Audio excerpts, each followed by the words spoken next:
బ్రిటన్లో breaking news చూస్తున్నాం.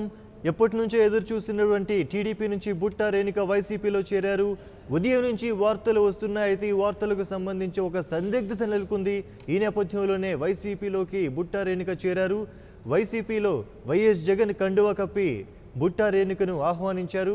మొత్తం మీద వైసీపీలోకి ఎన్నికలు దగ్గర పడుతున్న కొద్దీ వలసల పర్వం కొనసాగుతూనే ఉంది. ఎలాంటి షరతులు లేకుండా వైసీపీలోకి చేరారు బుట్టా రేణుక. టీడీపీలో బీసీలకు న్యాయం జరగటం లేదంటూ ఒక ఆరోపణలు చేయడమే కాదు, పలు అసంతృప్తి వ్యక్తం చేస్తూ మొత్తానికి టీడీపీ నుంచి వైసీపీ కండువా పుచ్చుకున్నారు బుట్టా రేణుక. మాట మీద ఉండాలి, కుట్ర రాజకీయాలు చేస్తారు, నమ్మక ద్రోహం చేస్తారు, మనకి సెంట్రల్ గవర్నమెంట్ అని అంటున్నాం కదా, మరి మనమేం చేస్తున్నాం ఒకసారి ఆలోచించుకుంటే కూడా బాగుంటుంది.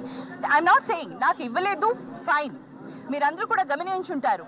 ఆయన జాయిన్ అవుతున్నారు సూర్యప్రకాష్ రెడ్డి గారు అని తెలిసినా కూడా still I was there. But కాకపోతే సిట్టింగ్ ఎంపీగా బేసిక్ కర్టసీ కూడా లేదు. పిలిచి నాతో మాట్లాడి డిసిషన్ తీసుకోవాలి అన్న ఒక బేసిక్ కర్టసీ కూడా చూపించలేదని నేను చెప్తున్నాను.